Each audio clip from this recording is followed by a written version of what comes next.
Welcome to the Good Old Blades podcast.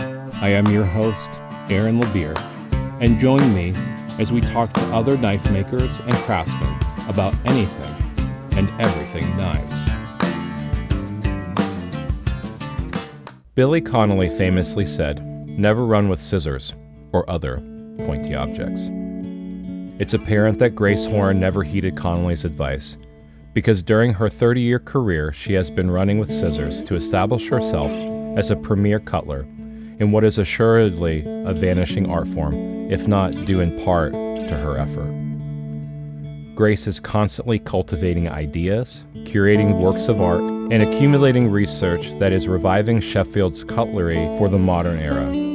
Her attention to detail and ability to work within artistic constraints allows her to visualize and execute ideas that have seldom, if ever, been thought of, let alone seen. I get the pleasure of spending time delving into the abyss of what drives passion, pragmatism, and an unending flow of ideas in my interview with Grace. Join me and get to see a side of her that's reminiscent of Fireflies, often seen but rarely captured. Grace, it's a pleasure to have you on the Good Old Blades podcast. It's lovely to be here. Thank you for asking me. Yeah, thank you. I don't really know where to start with you. I'll first say that my impression of you is one of a lot of admiration because you're academic and you're also artistic, and I think that the blend of those two of those components or tenets in life really intrigue me, because you're able to explain the things that you experience through your craft and through your art, and in a way that is so eloquent and insightful that it breeds inspiration. When you were going through the process of getting into knives, was it ever apparent that you would actually end up in as doing cutlery and getting into shears and things like that, or was it a progression that took a long time to express itself? Cutlery, yes. I knew that quite early on. Academia, no, that was a slow burn. So I did my degree in craft design and technology 30 years ago, and I specialised in, my final project actually was a set of 3 folding knives with Damascus blades. Never made any knives before, never done any forging. The only reason why I kind of went into that was because I realised that jewellery was a little bit frivolous and a little bit small, and I really liked working on the lathe and the milling machine and down the engineering department. So, and I liked things that worked. So this idea of having a mechanism that had its open and its shut form, I've realised that over the years, that kind of dynamic is actually really important to me. So I didn't start with fixed blade knives. That wasn't really something that interested me. The idea that folding knives were almost pocket jewellery was quite fascinating to me, and that they have this, their own identity when they're shut and hang around in your pocket. And if they're, even when I was designing back then, the idea that they needed to be as beautiful shut as they are open kind of was really strong. I ended up learning to make Damascus steel just for that project. Again, it's, in hindsight, my career route looks really logical, and it's not. It's a series of serendipitous events, really, and being able to spot when an opportunity for growth is there that takes me on to the next stage. So when I moved up to Sheffield, this is kind of cutting a long story quite short, but I wanted to become a traditional knife maker's apprentice. Didn't think there was anybody out there. Heard on the radio that there was. Moved up to Sheffield to become his apprentice. He said no, he was too old to take me on.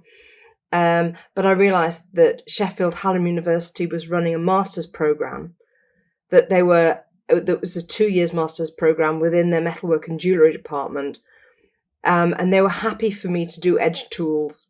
So I was only ever interested in knives.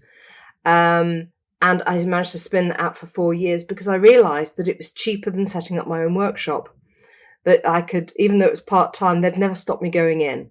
So I could carry on using their facilities. They didn't have great facilities, but what they had, I had free access to. And that also meant that I could then go to other allied trades in Sheffield, and there still are, a lot of small engineering companies and heat treaters and small metal steel suppliers and that sort of thing, and have access to them, because being a student is unthreatening. I can persuade them to do all sorts of radical and weird and wonderful projects.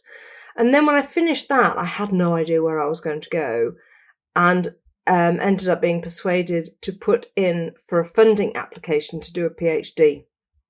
And again, I managed to spread that out over 5 years and loved it. I know that a lot of people find their PhDs very traumatic, particularly if you're in a creative field and this was a practice-based PhD, which meant that the work that I was doing relied on me looking at my own, my own work was source material as well as research.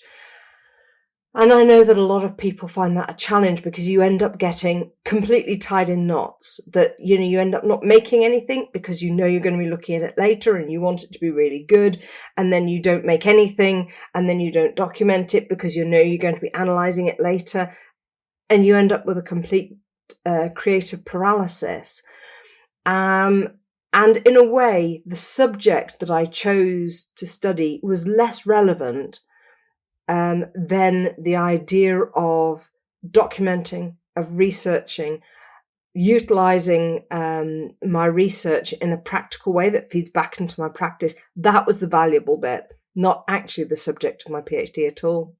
So yes, always been a Cutler, accidental academic.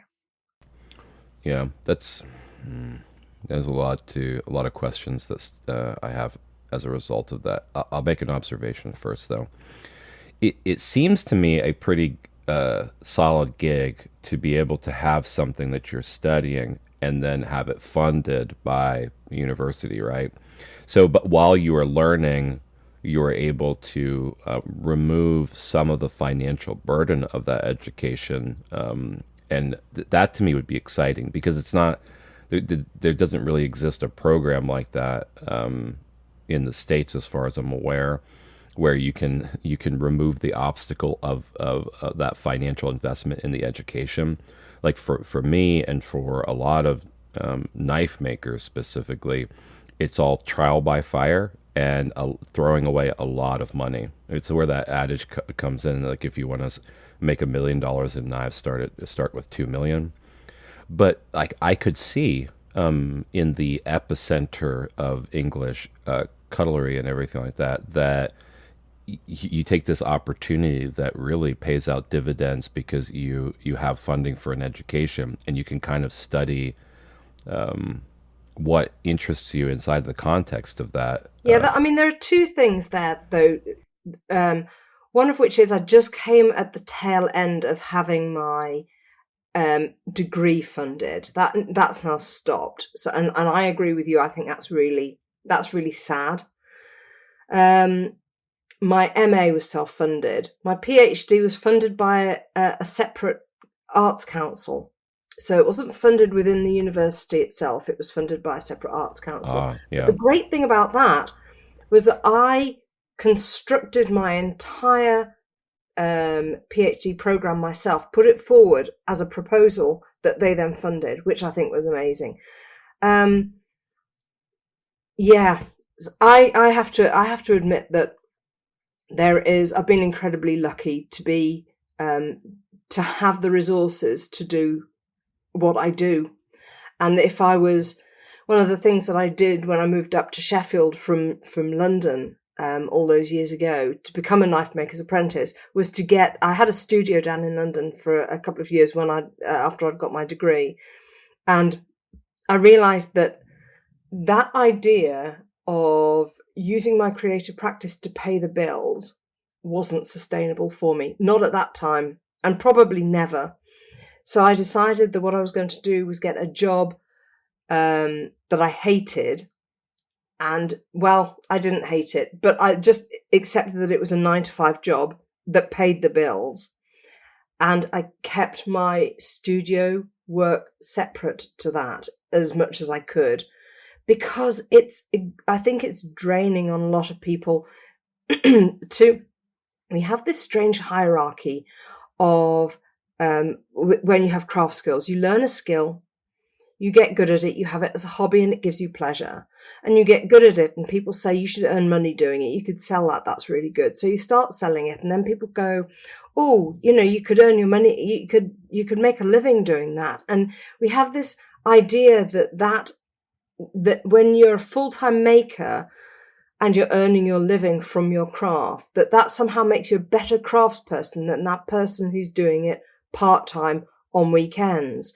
And I don't think that's the case. You're comparing apples and oranges there.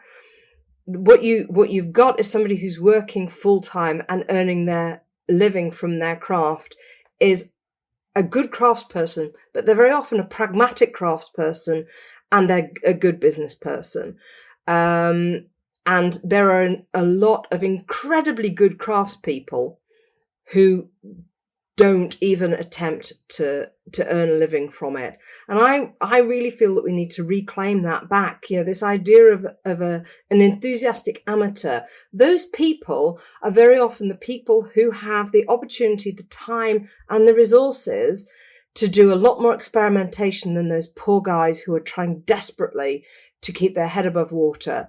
And they need to work side by side, and the sort of things that we can do to support each other is really important. So, I think that those people who are doing it as a hobby have to stop undercutting those people who are doing it full time. They need to value their craft and their hourly rate in the same way that you would have to if you're doing it full time. And those people who are doing it full time need to also respect those people who are just doing it part time and not.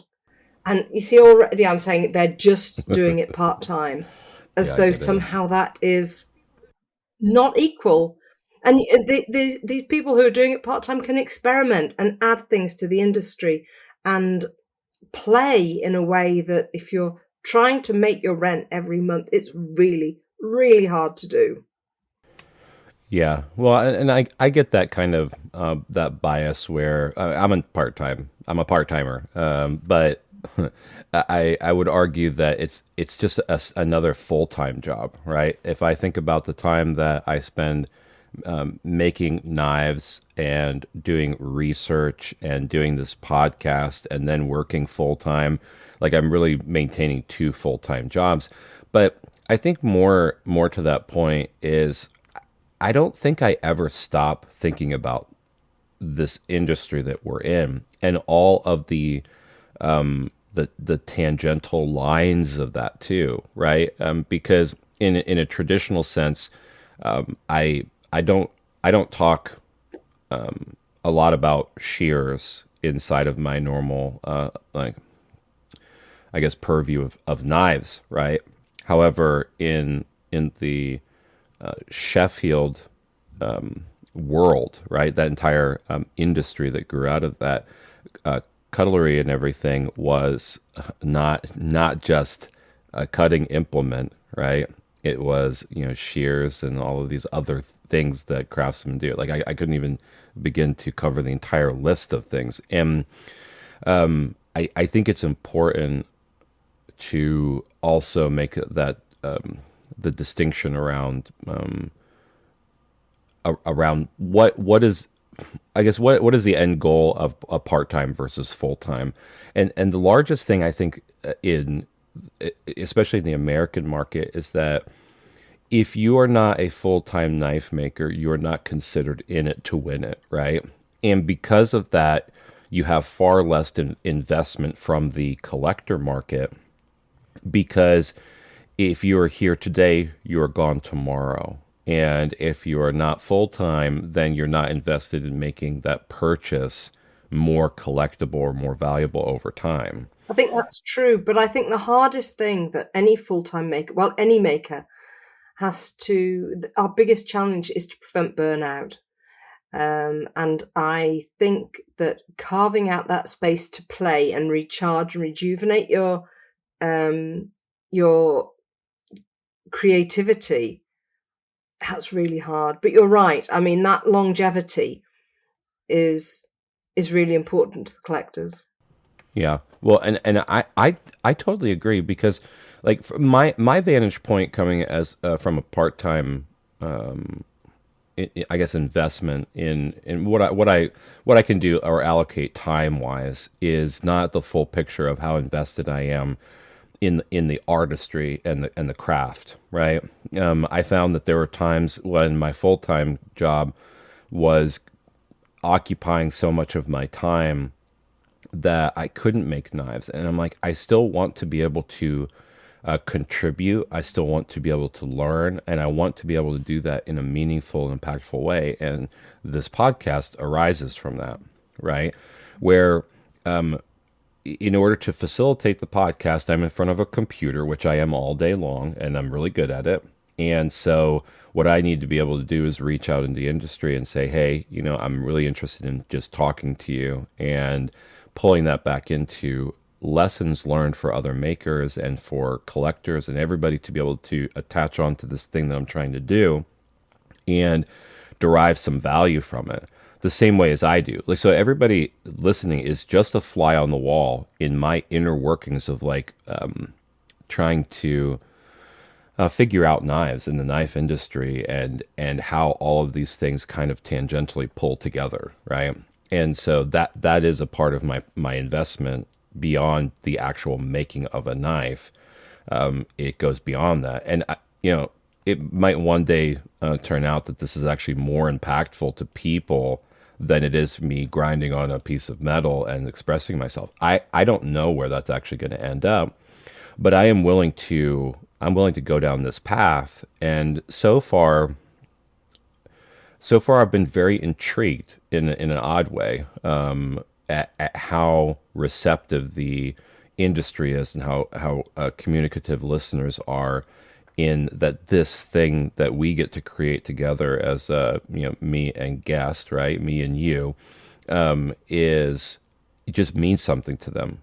I have some episodes where people reach out and they're like, man, I've been thinking about this all wrong. And it really it causes them to pause and say, hey, I can do something different. I can think myself out of this hole that I've dug. And that to me is great. But again, I'm only part-time. So like, if that's the bar or barrier of entry is that you're full-time in order to be impactful, I don't think so. Yeah, I agree. I mean, my these days, although I still teach in the university, it's only ever very part-time. So in a way, there would be no reason why I couldn't be full-time making scissors, churning out hundreds. But I've realized that I'm not a manufacturer. I'm not. That's just not my mindset. But also I am incredibly curious about a whole load of other things as well, and other crafts, and they all feed back in eventually to my major kind of creativity, which is now scissors and was previously folding pocket knives. But quite a lot of my time, for instance, is spent doing research, and it still is, because that fascinates me. And again, I want it for my own information.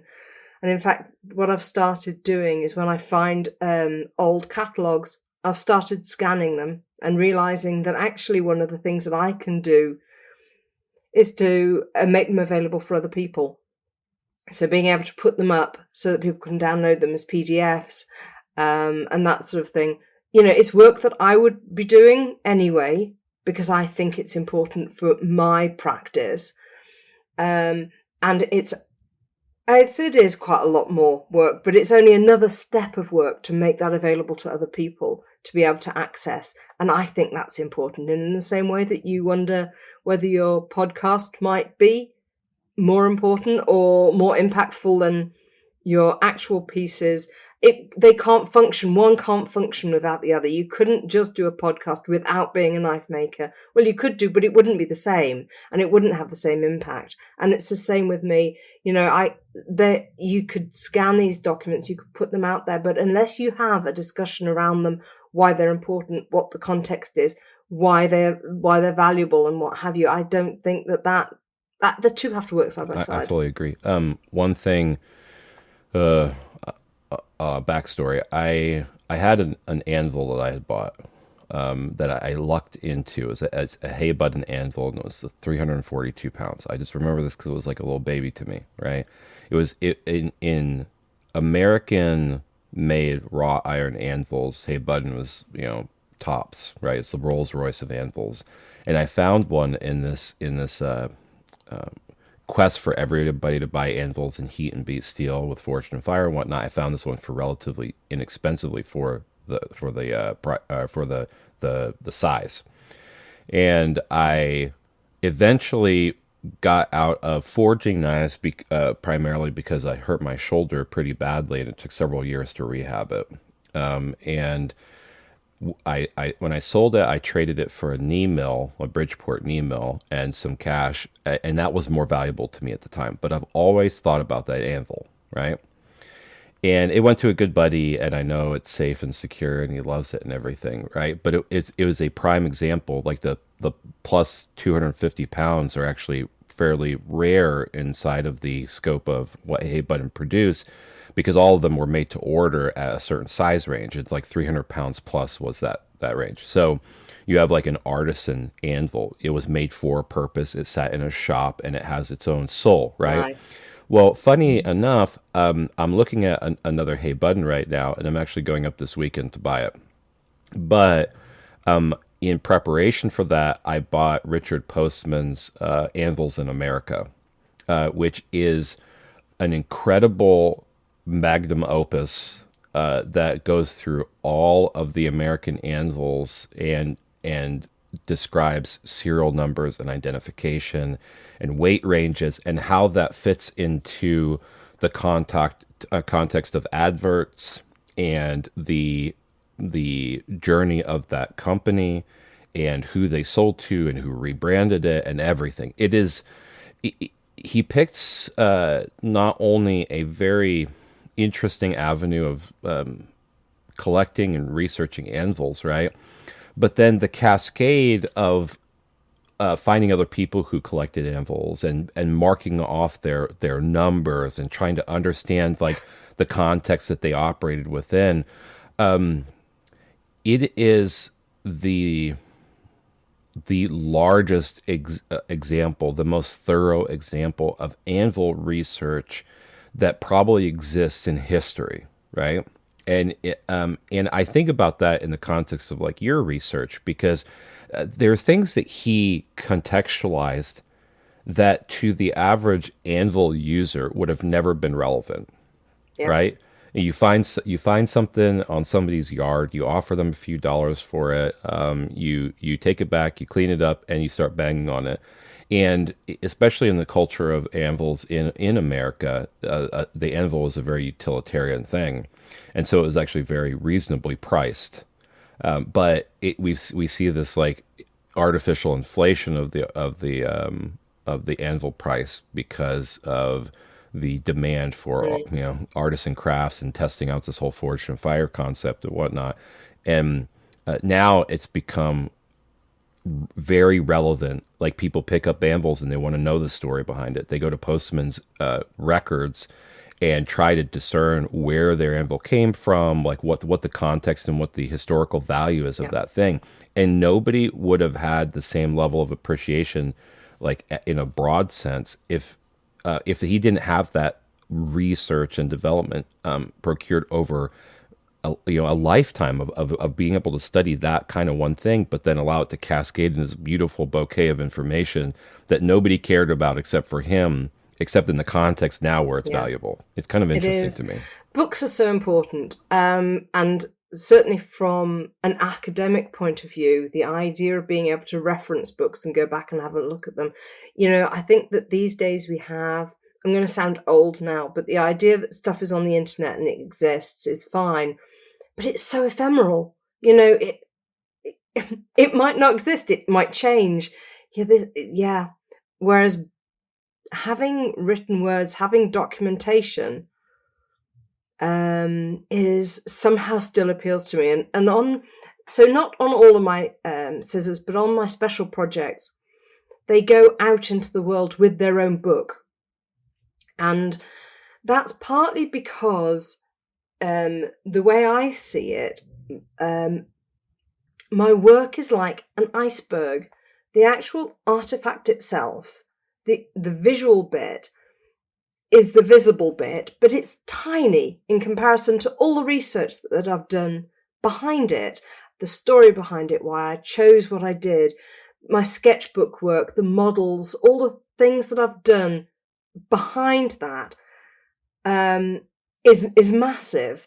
And actually, I'm increasingly finding that collectors and just other people are as interested in all the bit that comes, all the supporting bit that becomes behind the actual artifact, and that by documenting it and presenting it in a way that people can then access, I think is really important. People are interested in the stories behind things. And it might be, I'm always amazed when I talk to the old Sheffield craftspeople. They're so dismissive of their craft because it's just what they've done. It's nothing special. And I think it actually takes somebody from outside to come in and go, no, it is valuable. Oh, and that tool that you're using that you don't think is anything other than a worn hammer, that's really unusual too. That's worth documenting.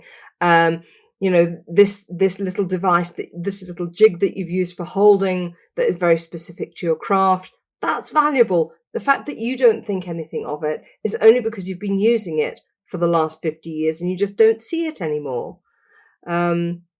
So it's from a researcher's point of view, going back and looking at the things that would be overlooked. The person at the time doesn't necessarily think is precious, but it's now in hindsight that we can look at it and we can see the larger picture and see how it all fits together. Fascinating. Love it to bits. I just had the most amazing, I've got to tell you this story because it was just wonderful. There was an auction in Sheffield a few weeks ago, and there's somebody collecting scissors who's new to scissors, I'm pretty sure about it, with a lot of money, because I've been outbid on all the scissors that I've been after for the last 6 months, which is a travesty because I have been so spoiled by nobody wanting scissors for so long that it's quite a shock to me. And there was an auction down in London, a massive auction of knives, and there were some pieces in there that I was wanting to bid on, including the most amazing sword scissors, which, to my knowledge, the only pair that has ever been made from 1851. It was for the Great Exhibition, and they went for much, well outside what I was prepared to bid, and that was quite a lot. So it's probably just as well I didn't get them in hindsight. And then a few weeks later, I was still reeling from the pain of having missed out on those. There was just an ordinary common or garden auction in Sheffield, and in it there was listed 4 books from a scissor maker, and that was kind of all they said. And I went, okay, I'm on to a winner here, because on normally catalogues and that sort of thing, because I had assumed it was a catalogue or 4 catalogues, normally they contain knives, and then I'm bidding against people who want those catalogues for the knives. Only scissors. Okay, I'm definitely onto a winner. I went down, had a look at them, viewed it, amongst all the old shoes and the other lots of random bits of china that were there. And it was 2 workshop ledgers, so accounts ledgers, and 2 workshop books. And the workshop books weren't catalogues, they were hand-drawn drawings from a brothers there. I can't remember the names, but they were Rag Brothers, R-A-G-G, and they made fine and fancy scissors in the earliest book was from 1837, and then there was a middle section, and then there was some later ones which were dated 1860, and these were hand drawn. So these were never published; these were their drawings. And on it, they had their accounts as well. So it said how much these scissors cost, the steel cost, the forging cost, the filing, the hardening and tempering, the polishing and burnishing. And these notes, they're the same notes that I have in my sketchbook. You know, it's just like a direct link from my sketchbook to theirs all these years later. Tragedy of it was, I didn't get them. I was outbid on them. I nearly cried. Tracked them down and they're actually down in London in the bizarrest thing, in the Archive of Modern Conflict, which I have no idea why they bid for them, really don't know. But I went down and did some work with them, scanned them, photographed them, so I have copies of all the pages. And in a way, I don't want the original documents. They would look after them better than I would. But the amazing thing about it, because I love how the serendipity comes around. A few years ago, I was given 8 pages of a book, or 8, they were loose pages, very tattered, very, kind of, they're only half there, and they're obviously very stained. And it turns out that the drawing is the same, and the handwriting is the same, and they are almost certainly from the same factory, and mine are dated 1857. And they're not from the same book. So there must be another book in between that disintegrated. And I have some of the pages from the book in between. So I was able to pair it up. Isn't that great? And then to be handling something that scissor makers handled back in 1837. It's amazing. Yeah. Well, there's a few things I can pull from that. One is it's very interesting that there's a concept, right, that there's no original thought, right? That we're just like lather, rinse, repeating, or coming to that same conclusion that other people have in the past. And it's interesting how similar in passion your experiences to those who have come before you, right? And that tie-in connects you to the past in such a profound way, because it's a passion that you have, and obviously it was a passion that they did, right? But then, like you probably are the definition of serendipity when it comes to your journey through what you're studying and what you're doing, because it seems like you follow these breadcrumbs, and it's almost like you're experiencing a past life of yours, and you're just remembering these things that you did in the past. If you kind of like follow this reincarnation path or whatever it is, I would agree with that. I would actually say that all those years that I spent making folding knives was training for me making scissors now. Scissors, I can feel that's when I found scissors, I could feel that I'd come home. And it's not only that, there's a whole load of links. And one of the things is that I think that I'm a naturally lucky person. I think that there are some people who I see friends, and I just think, I just don't know how anybody can gather so much bad luck, that they seem to be constantly hit from all sides. And I just don't know what they do that's any different to me. But whatever it is, I've balanced. I get all their good luck. I wouldn't take me to a casino, but if I go to a bus stop, then a bus will come. That's the kind of level of luck that I have. But partly it's to do, these days, it has a lot to do with building a community too. So I get a lot of contacts, and in a field so small and poorly documented as scissor making, I rely quite heavily on the fact that people get to know who I am, and partially it's me having been around for 30 years, and there's no rushing that. I don't think that you can replace the sheer amount of time. You're talking about longevity before. So people know that I'm here, know that what I do, and they will keep an eye out for me. So they'll say, there's this piece. I got contacted by this guy who bought a workshop. He's bought a workshop in the part of France that used to be Nugent, which used to be the centre of scissor making in France. And a few years ago, he moved into the workshop, and he's just removed a panel of the wall, and realized that there was a drawer there and it's full of paperwork and some unfinished scissor blanks, contacted me. Did I want them? Hell yes, I want them.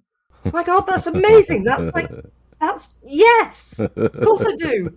So part of it is luck. Part of it is building up a community of people who are, who know who you are, so they can, if they've got a little nugget, they're of no value to him. He might as well pass them on to somebody who he knows will appreciate them and value them. They don't have any inherent worth themselves. But yeah, being able to, I think it's wonderful. I still get so excited about it. And I think that's important to me as well.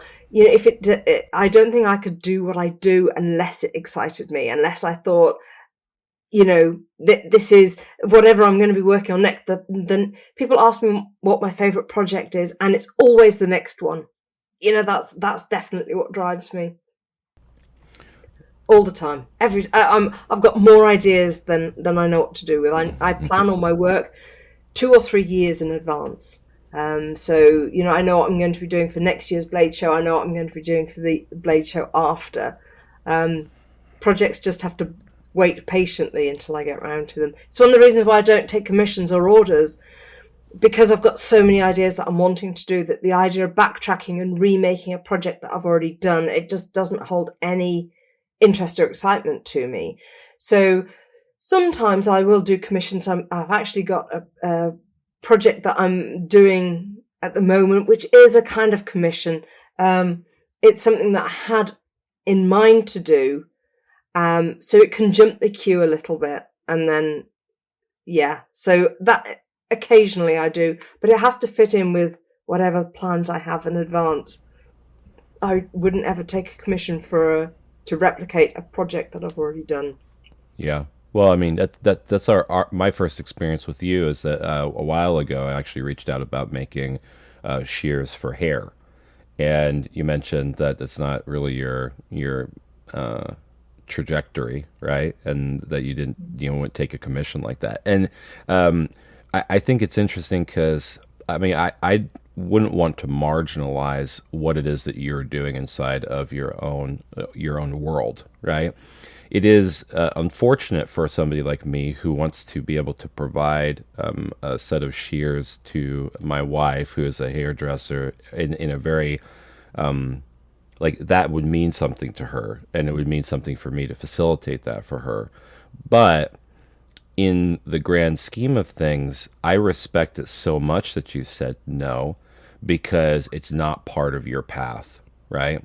And I think that lesson learned for a lot of craftsmen who take commissions based on a finite resource, which is money and time, and try to make it work because whatever the motivation is. Like, I know that there's lots of people that make things because they have to pay bills, right? And I think that's probably one of the most unfortunate things in craft, because think about all of the random Pablo Picasso paintings that are out there that he just painted because he had to do it. And then they resurface and you're like, these are works of art, but we don't have a story around it. And if he was applauded and supported in his artistry, this in a context at which he could operate in his MO and produce these things that were really just purely genuine to him, and everybody could appreciate that at the time that he actually created that thing, it would have been a wonderful support structure for artistry, right? I know, and I know it's frustrating to people who approach me and say that they'd like a pair of scissors, even if it's not hairdressing scissors, even if it's scissors that I actually make, and I have to say to them, I don't sell on the internet. You have to come to a show. And that's frustrating, but it's the only way I can ration. I don't make that many pieces, and it's the only way I can ration my pieces. Yeah, it just, I know from my point of view that there have been some artists that I've wanted pieces from, and yeah, I can sympathize. Yeah, but it's okay. I mean, I think about it and the investment to get the investment to purchase your time, right, and your creativity, everything would be very high for me, in that sense. And there's a portion of me that's kind of relieved in some way, because as I think about the investment in my money, it would be probably more than I'd be comfortable with just like dropping all of a sudden. Yeah.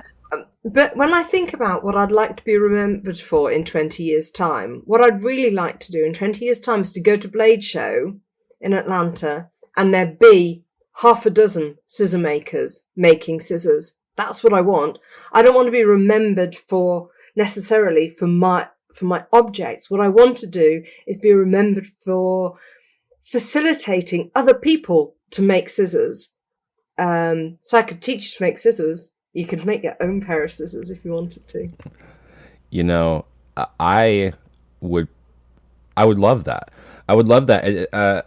Let's keep that in mind in the future, because I think that would actually be okay. I'm gonna use a story here.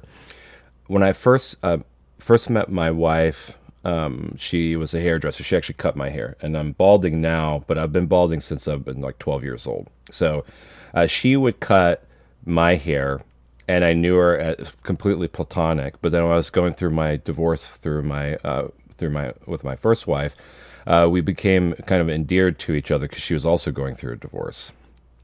And as we got to know more about each other, beyond the friendship of like her being my hairdresser and everything, I learned a lot about her history with her grandparents, and specifically her maternal grandfather was in World War II and was a paratrooper in the European theater.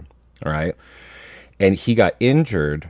And while he was injured, he was taking parachute cord and unwinding it and turning it into this massive ball that he would just wrap around itself, and he brought it home with him.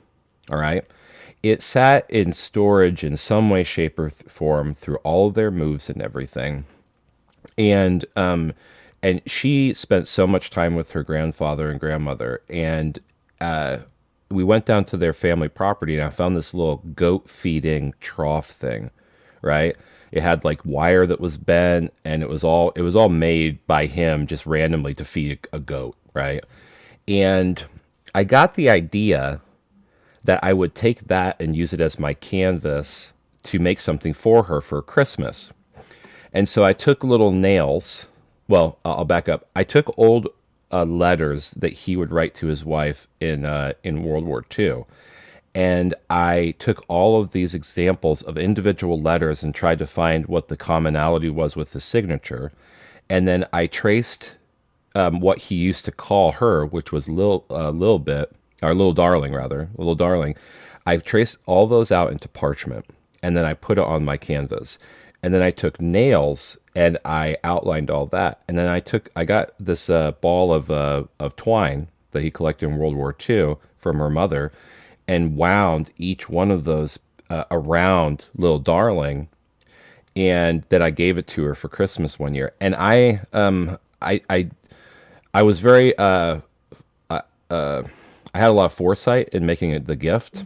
I put a lot into it, and I have not been able to replicate that experience since in gifts. But it's interesting to me, because I put a lot of energy into that creative process to make something that meant something to her.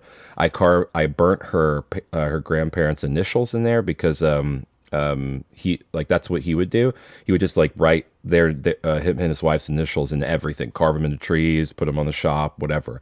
And it was always these like artifacts, as you say, of his life and his love for his wife, right?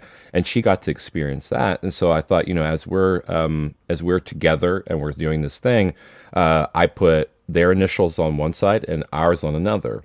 And I did all this stuff to tie in, me and her, but then her relationship with her grandparents and their love and whatnot. And to me, it was really, it meant more to me to create it, and it meant more to her to accept it than it would have been if I just went ahead and bought something. And that is an example. Like since then, I don't know whether I've gotten more lazy or I just can't top that level of creativity. But it would be really cool. She doesn't listen to my show at all. Like her support is like you go and spend time talking to your friends and enjoying your things. So it's real cool. This will probably exist until I get a class with So you. this is still a secret. Yeah, it'll be a secret for probably for forever, unless somebody just spoils it. But it would be really cool to be able to have that vision and then to take a class with you and then model scissors that are for her. I've tried to study shears for hair, and I have absolutely no idea how they work. Even I've taken hers apart, I've sharpened them. I always end up sharpening them and screwing them up, and then we have to buy other shears. So, it's a work in progress. But it would be lovely to be able to create something that actually works, and that I could do the things that I thought I would want you to do. And then the derivative is that I can take a lesson from you and carry that on in my own way. I think that that's fascinating, and I would absolutely love that. So sometime when you're around and we can make it work, then I will for sure do that. There you go. Well, actually, newsflash, so my teaching next year is going to be after I'm doing two US teaching batches next year. None of them have gone live yet, so none of them have filled up. So the courses that I was doing this year filled up really, really fast. I'm doing back-to-back teaching in the New England School of Metalwork in October, and the first week filled up so fast that they asked me whether I could do a second week, so that's great. But next year I'm doing a 3-day course in Portland, which is probably not that useful to you. Just after in July, just after I can't remember the name of it. And there's an invitational up there in Portland in July. So I'm going up for that. And then I'm also doing a 5-day scissor making course at Jason Knight's studio down in Tennessee. Oh, yeah. And that's in October. Those are my two opportunities next year. But there will be more. And we can always do it over the internet. I mean, I do some, I don't do online courses. That just doesn't work for me. But, certainly I do quite a lot of online mentoring, and I do troubleshooting and, that sort of thing of people who are wanting to make scissors and find that they're ground to a halt or there's an issue or what have you. I'm always there. And I was just thinking about you and your pair of scissors and thinking that actually it'd probably be quicker for me to just make the bloody pair of scissors. But that isn't, I'd rather teach you to make the pair of scissors, because that means that then the information has got out there. And even if you only make one pair of scissors, that's fine. The fact that the information is out there is the important thing as far as I'm concerned. And you will look at scissors in a completely different way by the time I've finished with you.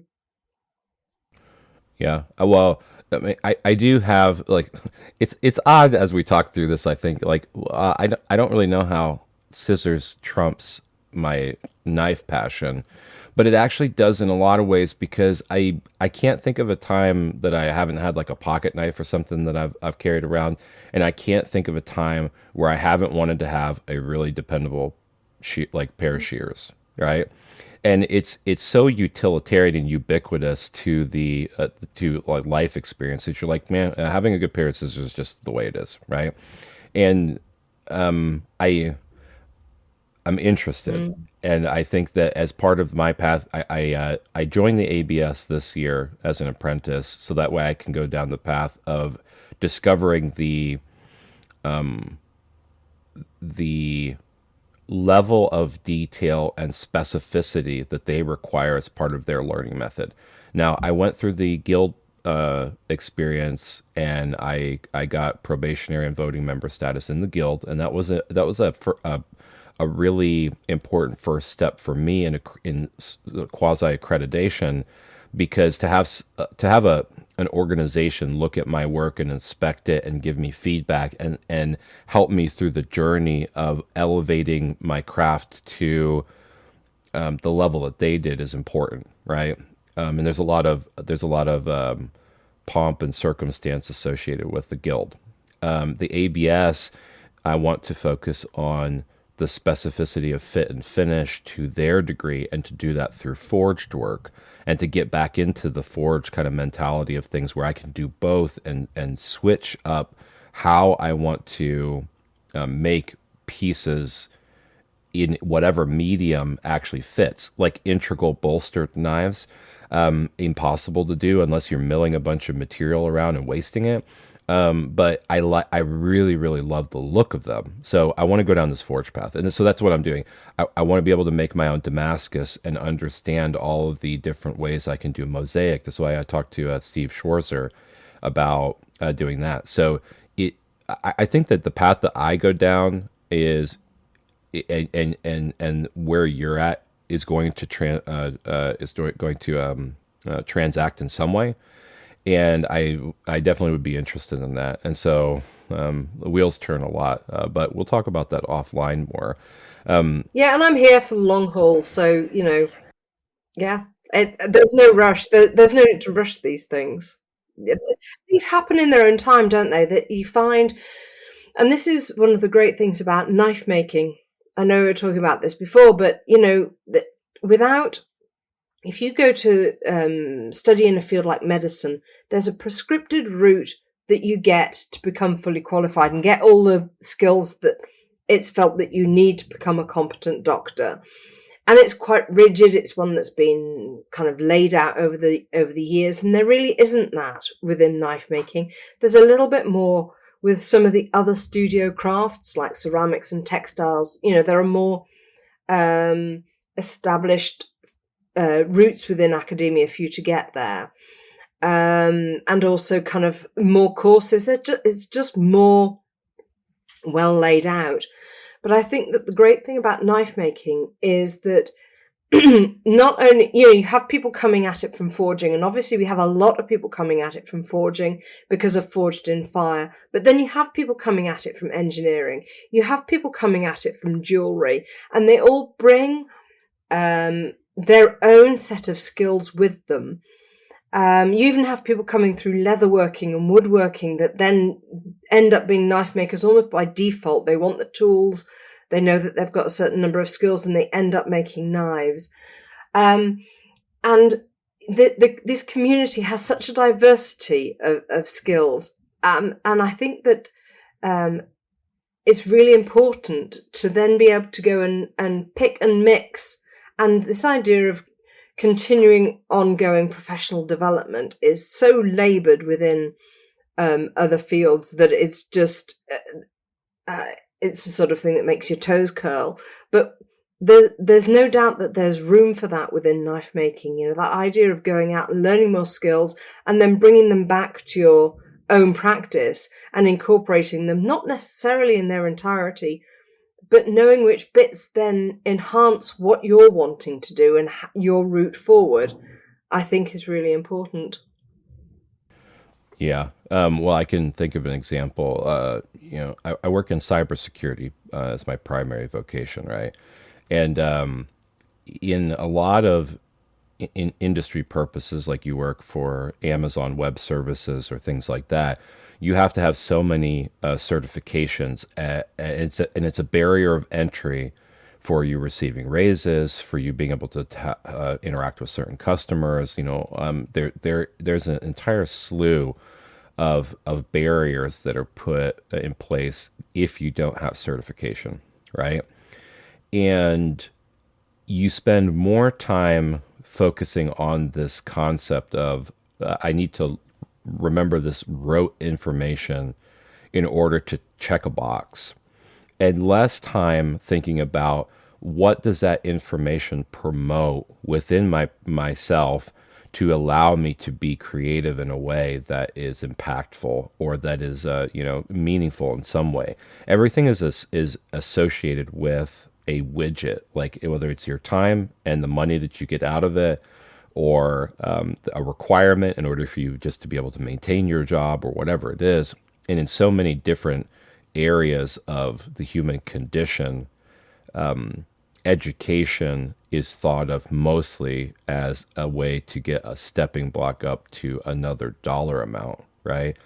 And I think that I do appreciate in some ways that we are so free inside of the craft market, because we do get to experience taking the bull by the horns and doing what it is that we want to.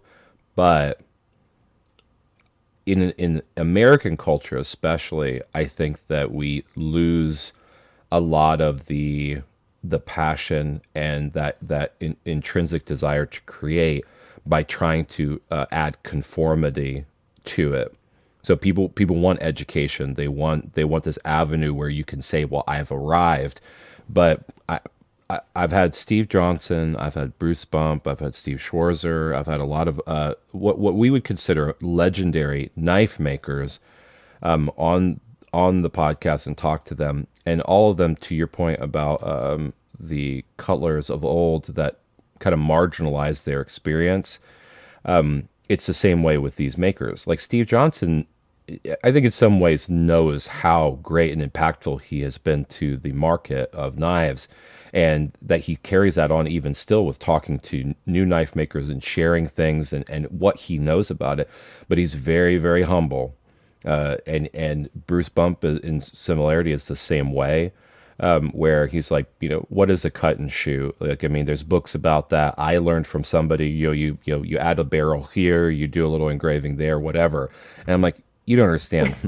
Like, it's a life, you're marginalizing like a lifetime of experience there. And okay, so I'm 36 and I think about the fact that, when you were getting into knives in this journey, I was 6 years old, right? I mean, I have no room to talk about what experience looks like, what life experience looks like, even though I'm one of those unlucky people in life. Like, I've had a lot of unlucky events that have happened, and I've always decided to make lemonade out of it, and I appreciate that because I've for whatever the cosmos offer you, I've like it just so happens that I get a lot of unfortunate events. But out of all that trauma and out of all that strife, I've been able to see that there's a beauty in suffering, right? It's like the mighty sequoias in California. The way that their seeds crack open is through the heat of fire. And I've always thought that was very eloquent because I'm kind of that way. Like, I hope that one day I grow up to be a mighty sequoia, but I'm going through the fire. Well, there's no doubt that there's no replacement for time, and there's no replacement for kind of that hard-won knowledge. And yeah, there just isn't. There isn't a shortcut to this, and it's hard to know. It's hard. It's a hard lesson to learn, really, that there is no shortcuts. So. Yeah. Well, I mean, you've even done it to a certain extent in this conversation, maybe not realizing it, but like you talk about passion and everything and being able to do what you love and being lucky. I don't know if I would necessarily say that you're as lucky as you are discerning, allowing your passion to run, but then also just, ground pounding. Oh, ridiculously positive as well. I'm just, everything, as far as I'm concerned, if I can turn it into a positive, then it is a positive. Yeah, ridiculously optimistic. Yeah, but you've put in a lot of work, like a lifetime. Like, I'm, again, 36. You put in my lifetime of work into this craft. If you don't receive something out of that, some momentum that you've created from this like lifetime of energy and positivity and research and suffering and everything like that, I'd say you're probably a little bit insane and probably should be put in an asylum. Right? Like, if you do all that and you get nothing in return, then I would say maybe you've got to do it because you love it, don't you? There's no other excuse. Yeah. Yeah. No, I mean, I agree with that. And I think that, I it's the same way with like, I write pretty well. I would say I don't write like the greatest, but to people who like look at my writing, they're like, wow, you're a really great writer. I'm like, nah, not so much. I marginalized myself too. My effort, how much it took to get to where I was at. I didn't have a really great education growing up, and so like any level of intelligence that I've have is like very hard earned. I'm in such awe of people who can write. Writing is, I find writing one of the hardest things to do. It's not a natural media for me at all. Interestingly enough, I have two daughters, and neither of them, I mean, they can both write, but it's not a natural thing. I find it, yeah, I'm in awe of people who can write. Well, maybe it's because there's too much conformity. If you think about it, like when you're writing, there's rules, and there's like rules that don't change just because you want to be creative, right? And so, like, I mean, yeah, there's creative writing, but it's a manipulation of the rules to be able to express yourself. But you're given some very, very rote parameters, and you have to be able to make the most out of that little bit of something that You see, it you're just putting yourself down again. You're understating your skill at writing. Yeah, and it's easy to do if it's something that comes naturally to you. Then I can see how that's easy to do. One of the most important lessons my father ever passed down to me was that you can do anything if you break it down to small enough jobs. So, I mean, he was an architect. He built his own house and that sort of thing. And, you know, something like that can look daunting on the surface. And I think that when we look at people like Steve Schwartzer and those people who are, I was going to say at the end of their career, but I don't mean that. I meant that they have years and years behind them. We look at that in their pieces that they're presenting now in their entirety and think that's mind blowing. That's absolutely amazing. And I think it's worth bearing in mind that every amazing piece, every cut and shoot we see, every mind blowing piece that we look at is built up on tiny bits, on tiny jobs. Okay, so, learning to make your own screws is just one job, and it might take you ages to learn, but it's just a process of breaking it down to small enough increments, and each tiny job isn't as daunting as the overall piece. Yeah, they say, how do you eat an elephant, right? It's like one bite at a time. Absolutely. Yeah. I'm interested, because in all of my research on you, let me put it this way. That doesn't sound stalkerish at all. Well, I mean, I operate a podcast that allows me to do some stalkerish type of things in order to learn things. So, I mean, it's actually funny. There in cybersecurity, my specialty is social engineering. Right. I learned very early on, and it's probably like the sins of the father type of thing. But my dad was very good at manipulating people in a not good way, and I learned that I also have the same knack for manipulation. But I've decided that in this effort to not be like my dad, to use my powers for good. And so, in a weird way, I've turned this into that trauma into being able to help other people through social engineering and protect them against, not only personal relationships that gaslighting and other manipulations are prevalent, but also in cybersecurity and whatnot, because it is a main factor that you just cannot account for. You can't add a filter on a firewall to guard against social engineering, right? But in the same way, I've become very good at researching things and understanding context and being able to find a path to get information from people that allows me, at the very least, to be a very powerful ally in telling people stories and things like that. So yeah, it probably in one context, if I used it for bad, it would be stalking. In the context that I'm operating a podcast, it really is only for your benefit to be able to talk through things and have other people listen. But I digress.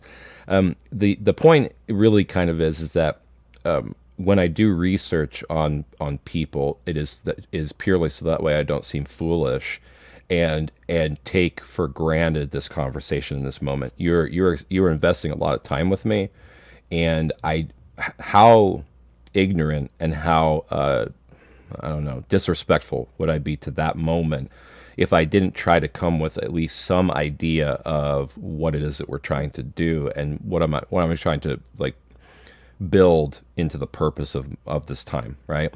So kind of like in that, I like all of these snapshots in time of these interviews that you've done talk a lot about what you're doing at this moment and have little tendrils to what you've studied in the past, right? But I don't know that I've ever actually heard of like what your holistic journey was from, you know, the time that you were a child or your experiences with your parents or like where you're at locality wise and how that kind of led to you getting to a point in time where you decided on cutlery and how that was impactful to you. And you could tell me no, obviously, if you don't want to share that, but I would love to be able to hear that kind of journey from you in your words, here, if you're okay with it. Yeah, absolutely.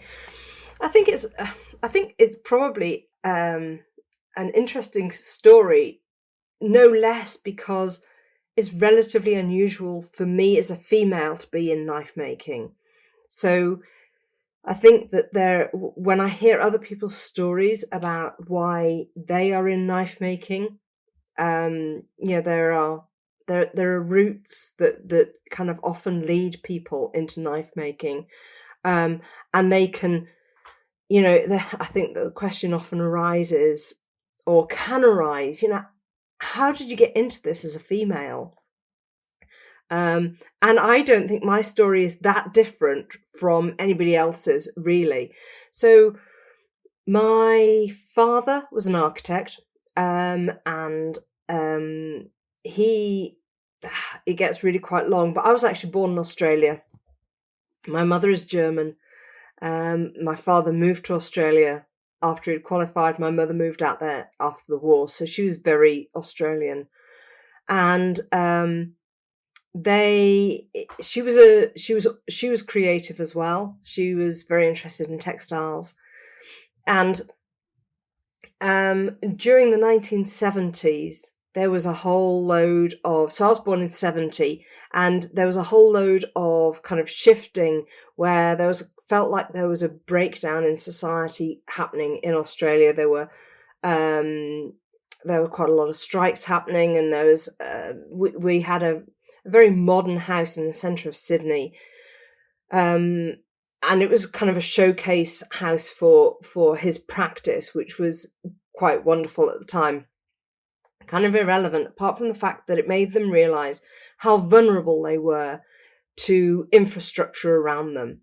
They bought a small plot of land just outside Sydney, but it was 100 acres, so it was very small for Australia, but too large for them to feel that they could handle it as just kind of like small city people.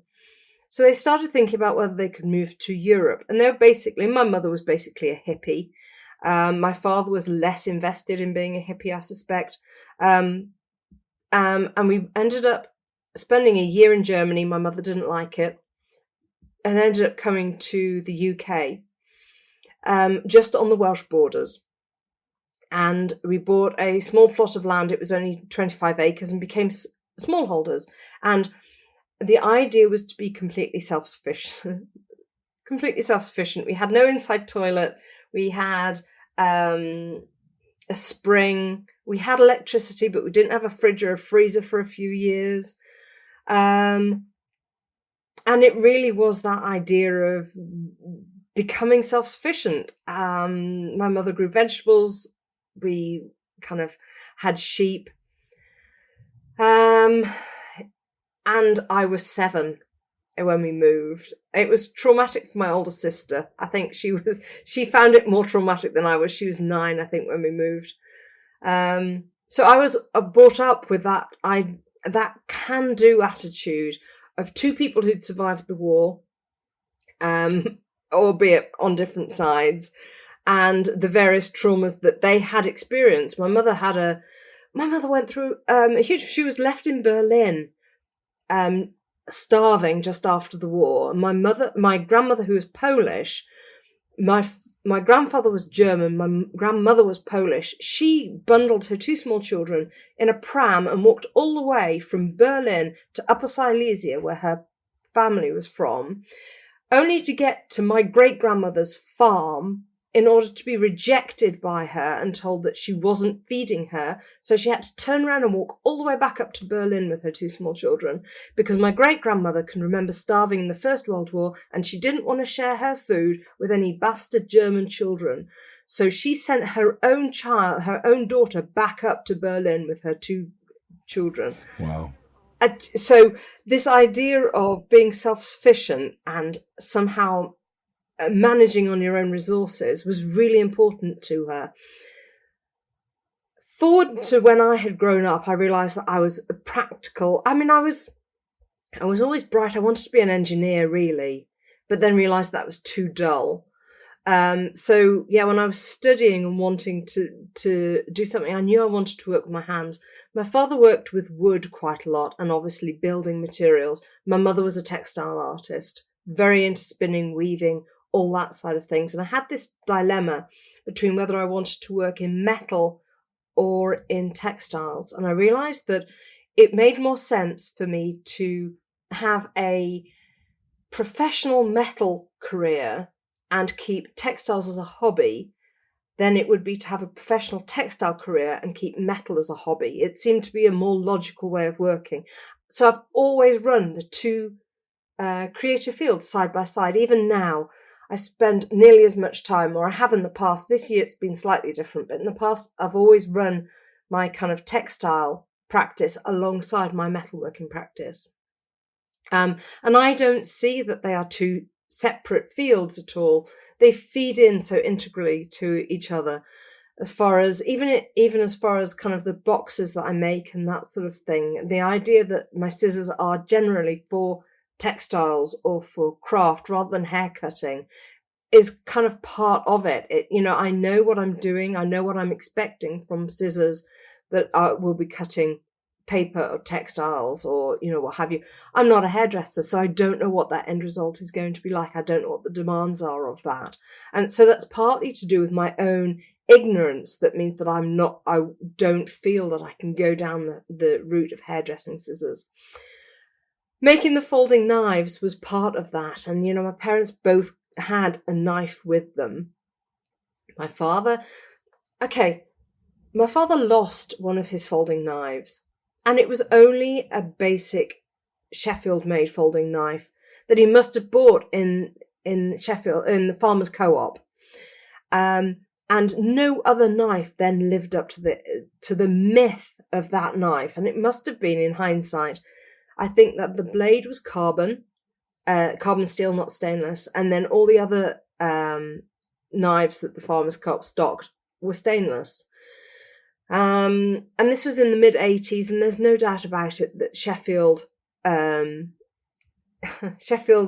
knives were not necessarily of good quality around that period of time. They were definitely choosing stainless steel for blades that was easy for them to stamp and grind, and not with no thought to how they actually functioned later on. I'm not going to make any excuses for them. There was I think it's changed. Well, it has changed. We now have some really good folding knife makers in Sheffield who are definitely selecting their steel based on the end use and not on their ease of manufacture. But at the time, they were poor. And that really got me started when I was thinking about a project about what went into what made a good knife and what made a good steel. And that led me into Damascus. And handmade Damascus steels has always been, it still is of interest to me now. Yeah, it's been an ongoing fascination. When I look back, I can see that the various things that interested me back then, I've still got my sketchbooks from then, and the sort of things that interested me then are still interesting me now. I can see, not all of them, obviously I haven't had time to be involved in all of them, but I can see that there are ongoing themes that still interest me now. Yeah, so it's this can-do attitude and this idea of self-sufficiency that really sparked this off. But moving to Sheffield was a fundamental part of that. You know, that idea that I'm a continuation of generations of other people and other women within knife making, within Sheffield, is fascinating to me. So even within scissor making, there are records of female knife makers and female. You know, people find it extraordinary now, but it wouldn't have been extraordinary in the past. Part of it is documentation. You know, if I look at old census reports, you can see who was living in what house. And if you're looking at things like the ledgers of these larger companies, you can see that people were doing outwork, and you can see that, you know, maybe 4 times the amount. There might be a man listed on the receipt, but he's taking home 4 times the amount of work that he could do on his own. And when you read the census report, you can see that it's him, his wife, his mother, and their 3 teenage daughters, and they're all doing outwork in a domestic setting. So the lovely thing is, in Sheffield, in some of the terraced houses, in the kitchens, you can still see holes in the floor where post anvils were put so that women could do small forging in their house whilst looking after the children as part of the domestic work. Isn't that amazing? So they would have been putting the little files on manicure sets. They would have been stamping in the grid of the file, and they'll have been doing other little things like that, and they'll have been doing them alongside their domestic chores. Amazing. Yeah, that's fascinating. Well, it changes the dynamic of how we think about knives that come out of Sheffield as well, because you know, as an American knife maker, I've gone down this path of, you know, the slip joint or spring knife mechanism, and one of the books that are referenced is the exhibition knives of Sheffield, right? And these collections that have come out of you know, the 1800s to early turn of the century. And there are a few knife makers that rise to the challenge of trying to reproduce the knives that are part of that book, because it's one of the only reference points we have. Like, all of those are like finite, and they're in personal collections, and they're highly valuable. You never think to break them down and try to, you know, copy them directly, but those who have enough grit will look at it and try to piece those things together in a way that they can, you know, produce them. Like Evan Nicolaitis is one of them specifically that has done that in a few examples with and showed them off at Blade Show, which I think is really fascinating. But like, to think that, you know, there's almost this mythic proportion to the cutler in Sheffield, and that one person did it all, right? That's kind of the way we think about it in artisan craft now. But then to think about the bouquet of people that were involved in that, you know, not only the cutler and who's putting everything together, but all the individual workers, the grinders, the wives and children at home that did individual tasks, and that is part of the holistic output that we see. I feel a little bit bad in some ways that I marginalize the holistic effort of people to produce those things in seeing the final product 150 years later or whatever. But the context that you give, it makes it even more fascinating to me. Like, that is really cool. Yeah, we've become a little bit obsessed with this idea of sole authorship these days. And I think that has its place, but I think that we'll look back at that in 100 years' time, and within knife making, and see it as as a point in time, a way of working that we had to develop because we no longer had the infrastructure around us to support it. That very few, in fact, none of these knives would have been produced by one person. None of these scissors would have even been produced by one person. When you have a community when you have a community and they're making things by hand, the only way you can make them cost efficiently is to specialize. And you wouldn't have had people who would have forged and ground at the same time. You just didn't. And in fact, the history of Sheffield is that there's a huge amount of tension between those people who grind and those people who forge. And I find it fascinating that that's still, the residual effect of that is still apparent now. This idea of, do you forge, do you stock remove? Well, anybody who's gone anywhere down the path of making knives realize that the delineation between the forger and a stock removalist is so grey and so not worth fighting over that you could almost identify those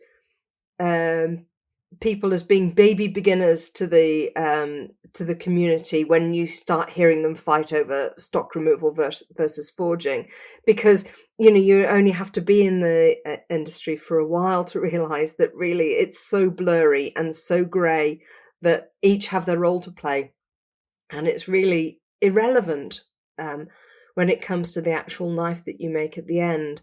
In Sheffield, they would have to forge. I've got some blades that have been forged for going into slip joints that were never finished, so they're as forged, and they are so close to the final shape that they are absolutely extraordinary. The precision that they got just through forging is amazing. And that's only possible by the fact that they would have to produce hundreds of them a day. And the fact that the grinders would get very upset if the grinders had to grind away any more material than they absolutely needed to. And it's partly because everybody was working on piecework. So if the grinders had to spend any more time on the pieces, they would get very upset. But also the cost of the materials, the grinding, the abrasives and that sort of thing, they just wouldn't want to take off any more material. So there was constant tension between the forgers and the grinders, to the point where it got really bad, and the grinders went and burnt down the forger's workshop because the tensions got so high. And in retaliation, the forgers got together and went to the grinder's shop and replaced some of their emery with gunpowder, and it caused a massive explosion, as you can imagine, when the grinders started work on it, because they weren't grinding with abrasive, they were grinding with gunpowder. Gunpowder and sparks are not a good mix. And I think 8 people were killed. It kind of quietened down a little bit after that, but yeah, tensions were high. So when you go to any show and you hear people arguing grinding versus forging, you can reassure yourself that at least we haven't got to the stage where we're replacing emery with gunpowder. Yeah, that escalated quickly. What's funny is that in getting into the Knife Makers Guild, this all started in the early 70s, and a lot of artists and people who they full-time knife making was not really much of a thing then, and sole authorship, all those things, right? There's a lot of, and the people who were making their livings at knives were very protective of it, right? And in a guild where you're like, everybody kind of has the same status, you're a voting member, but in the community, a lot of people have different skin in the games.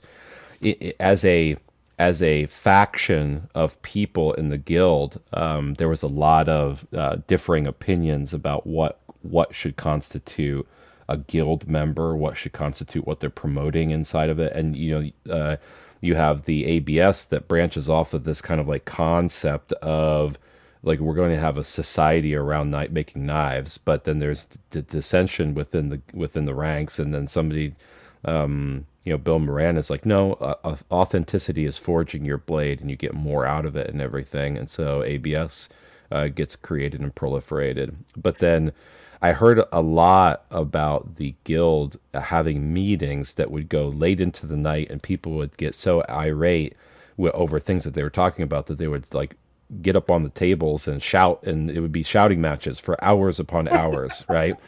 And even in all that, like a lot of people, they distance themselves from it. Like there's a lot of phenomenal knife makers that did not want any part of that drama, and so they left and will not return. There's no way to get them back in. And there's a stigma with the guild to some extent in colloquially, like, within the market, that it's it's just a bunch of it's an old boys club with a bunch of drama that people don't want to associate with.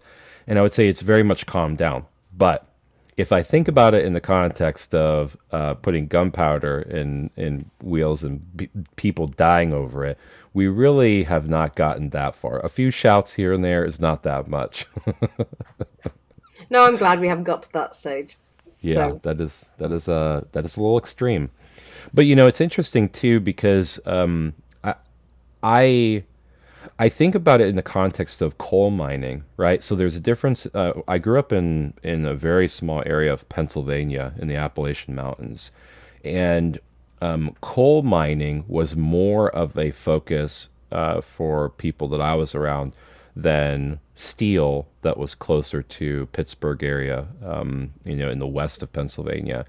And so I remember coal crackers and the mining operations and the way that those towns looked, and knew people whose parents were afflicted by black lung, right?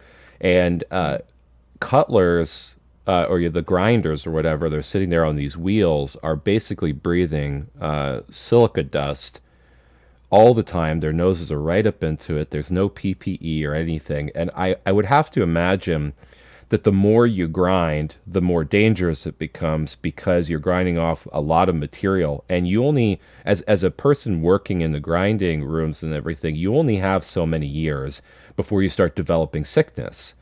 And so the stakes are high. You're like, well, I mean, if the more I have to grind off, not only does it take more time, but it's more risky health wise and everything. Even if maybe they weren't thinking about that on the forefront, but I can only imagine also each one of them were timed or expected to have a certain output.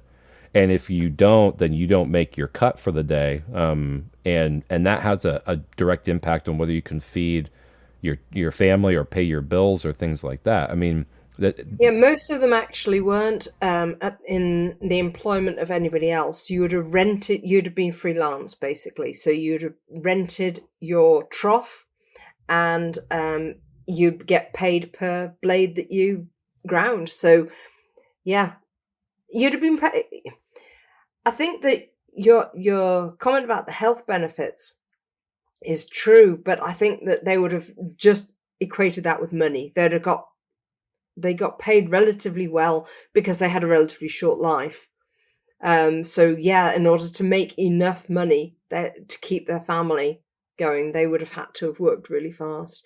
Interesting, as a side thing, the only people who I know who had a shorter life expectancy than knife grinders were needle grinders, and that's because needle grinders ground dry for a lot longer than knife makers did. Even when knife making in Sheffield were grinding wet in order to keep the dust down, needle grinders down in Redditch were grinding dry, and they had an average life of, I think, 30 years, 28 or 30 years. That was it. Yeah, that's not a long time, even for that period of time. Yeah. No. And they apparently, in kind of reports of the time, they got paid well, relative to other people, but of course, they then died they drank a lot of their wages away, apparently. Terrible. Yeah. Well, I know there's a knife maker out of Kansas City named Alex Harrison. He operates Night Watch Knives. And he's talked about you a few times, and that he every time we go to blade shows or whatever, he likes to try to talk to you and pick your brain. But something that he talked about on his interview was mental health, right? And I know that we talk about that kind of now as like a buzzword, but the more I talk to other knife makers and see what like a healthy balance of life versus work versus creativity versus all the things, it's that a very healthy and positive expression or existence within knives is the best for creativity. And I could only imagine back then, when the context was purely around money and your life expectancy, and you get depressed and you drink your wages away, and the economic status and the especially in the culture of the UK and whatnot, being hierarchical of sorts, right? That all of those things would be depressing. Like you were just really working to the bone for a pittance, right? And dying early, and that doesn't afford you a whole lot of living. You're just living to work and then die. Yeah, absolutely. And I was making a joke the other day because I was sewing, and I do some social sewing sometimes, and somebody recognized me as being the scissor lady, and she was laughing because I wasn't using any of my own scissors. And I said, don't be daft, I can't afford my own scissors. And I mean, I was joking. I don't actually have any of my scissors. As soon as they're finished, they get sold. But, you know, in the past, that would have been absolutely it. These guys were working on pieces, and you talk about the exhibition scissors, but even the basic ones, unless they were working knives, the workers who were working on them wouldn't have been able to afford them. That they were working on stuff that that were nowhere near within their financial resources to buy. Yeah, yeah, that's something that the Catch Bit Show is an interesting podcast. Mike Moran, Jason Ritchie, and Neil Punchard, who has done a lot of writing for Knife Magazine. They have that podcast, and one of the things that they talk a lot about is like the historical side of pocket knives, and in a lot of these examples of catalogs where we get to see the dollar figure for things, it's like it's like $1.20, right? For a 2 or 3 blade, and then if you want special covers on it or something, it's a few cents more. But when we think about the exchange rate of cents and dollars, a lot of these were things that would be a month wage for somebody else, or like unimaginable for others. And the context by which we say, hey, we'd like to go back into that era and buy a bunch of these knives, because they're tens of thousands of dollars sometimes now in pristine condition. Then it was just like the barrier of entry was so high, and nobody got to experience that unless they had money. Yeah. There's another example that I was reading inside of that Anvils in America book that Postman wrote, is that there's the price of anvils and the price of anvils was a barrier of entry. There's a lot of times where you have to have you have to settle with an inferior tool, because the prime examples of a hardened top and everything, they just weren't as much around, and you had to make the most out of it, right? And even at those prices, people still willfully paid for them. But like, kind of more to that point is that it was difficult in the at the turn of the century, 1800s, late 1800s, that the mentality was that anything that was American made was inferior. And so the predominant anvil, if you wanted to have something that lasted, was a pewter Wright. And so it's interesting to me, kind of this concept too, because I believe that the mentality in the 1800s, especially when Sheffield had all these amazing knives, was they were feeding an American market that didn't trust their own product. Very And then much as so. and then as these rifts start to happen inside of the in the United Kingdom and whatnot, we snatch up those cutlers and have them work in factories here and teach the process and everything. And then you see in the late 1800s, early 1900s, this inflation of knife companies that are producing really good work. And so in the American market now, that is a place that we go back to look at like prime examples of all of these like thousands of different patterns and configurations and reasonable prices. And the industrial revolution that occurs here is really in some ways a reflection of the mentality around import goods, and then that not being available in the United Kingdom in the same way, and then them moving over here, teaching us that process, and then us having a renaissance in cutlery and everything that we're studying now today. Yeah, and I find that history fascinating, tracking through, and how I think it's interesting when scissor making is one of the listed heritage crafts in the UK. And it's on the red list, which means that it's endangered. And that has to do with the precarious nature of the number of us who are making scissors, and the idea that, it really wouldn't take much for all that knowledge to be lost. And part of it is to do with kind of exporting skills and skilled people abroad. If people move, then that's, that idea. And you see that when you track through the history of knife making in America, I think it's often easier to be an outsider looking in. Then I almost can't see Sheffield now because I'm so deeply embedded in it, whereas I can see and track the history of contemporary custom knife making within America a little bit more clearly, because I'm not so deeply embedded within it. But it feels like, we imported all these people over to America, and they had all those skills at making, and then it got smaller and smaller and smaller, and we lost until it was just down to a thread of people. And then it almost has to be, and I'd be interested to know what the critical mass of last craftspeople there are before a renaissance can happen, because it feels like if there's still too many hanging around, it's not valued. And suddenly, when there are only a few people and panic sets in, then it can be valued in a way that means that time, money, cultural value is invested back in them to mean that it can be documented and we can have a resurgence of it. And I've seen, I can see that within the American knife making. I think it's happening within Sheffield knife making 10, 15 years ago. It's, with the last people dying out, it feels like it might have reached that critical point. And I'm hoping that it's reached that point with scissor making as well.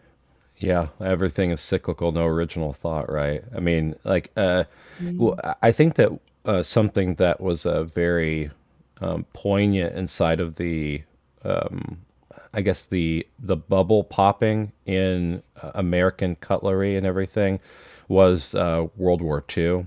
It seemed like the involvement of America in World War I was there, but it was nowhere near the level as World War II. And then you, in the early turn of the century, right, you have all of these companies that start up. Then somebody gets mad because they're not able to express themselves or have a position in a cutlery company. Then they go and start another one.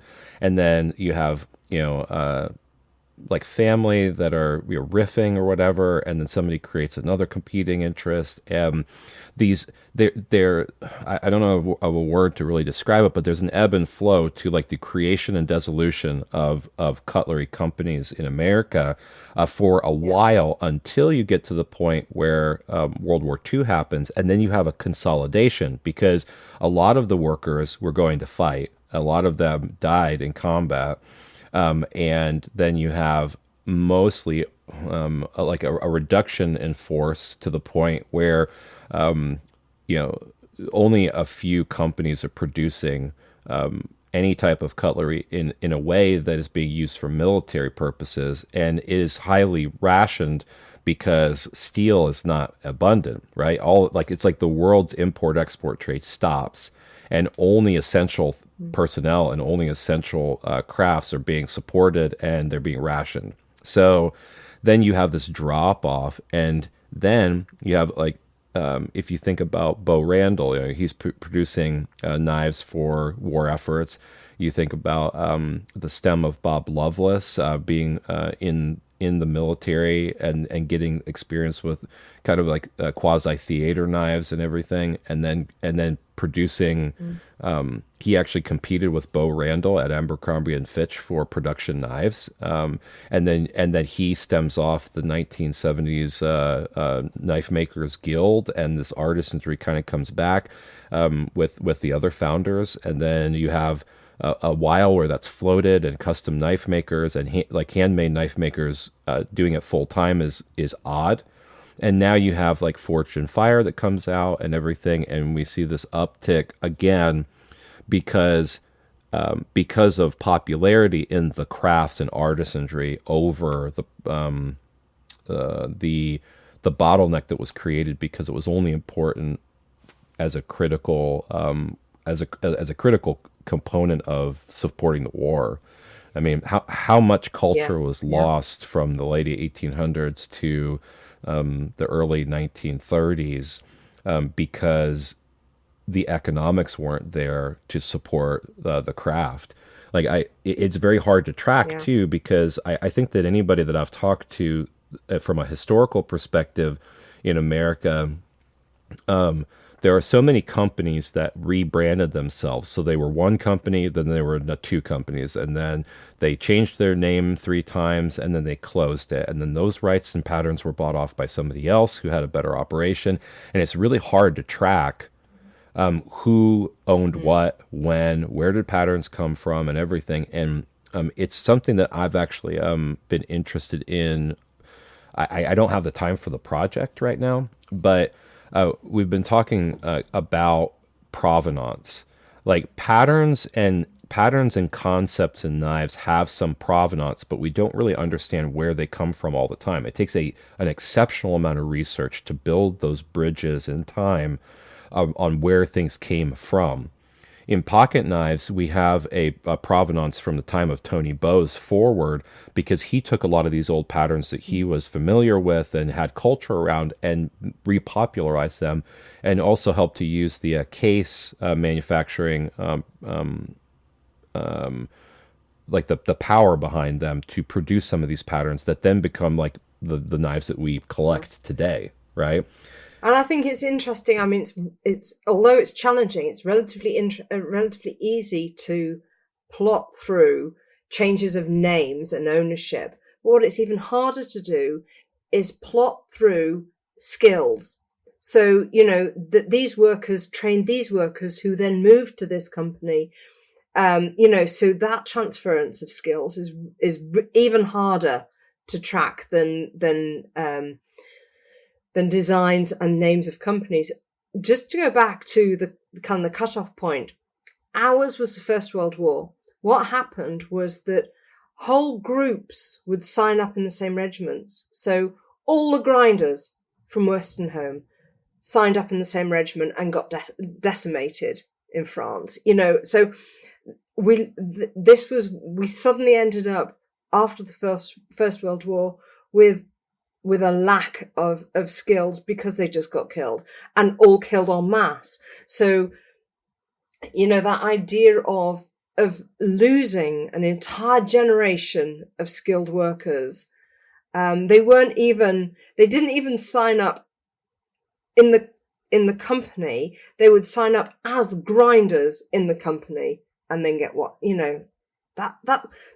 that's a huge loss to a field to even think about. Yeah, it is what it is, but we work from there, don't we? We build up, and it's like kind of animals dying out, or mass extinctions. What then comes up? Although we always say, and I think it's absolutely true, that we're standing on the shoulders of giants, and I think it's imperative that we understand what's gone before. And even from my point of view, thinking about the negative side of what's gone before as well. As far as the amount of ivory that was used and also the stripping of resources from around the world. Well, when we were head of an empire and we just stripped resources, we have to accept that happened and move on from that in a different way now, based on the kind of the context that we have available, and also the idea that it is a different world. And although nothing is new and everything is cyclical, and we kind of come back to the new to designs that happened years ago and that sort of thing, the fact that it's happening now means that it's different. Yeah. Well, and something that I hear as a cadence by the old makers is that the skill set of the average person entering knives is so much higher than back in their day. It seemed like they were making more cruder knives and more simplistic concepts. And a few of those people took it to extremes and made, art knives, examples of just the pinnacle of knives and fit and finish and everything. But you can, like, and I've seen it here, like, a maker that spends 3 or 4 years just figuring out how to do the thing with the technology and whatnot that they have can make a knife that's far superior than somebody who is cracking at it for 15 or 20 years back in the day sometimes.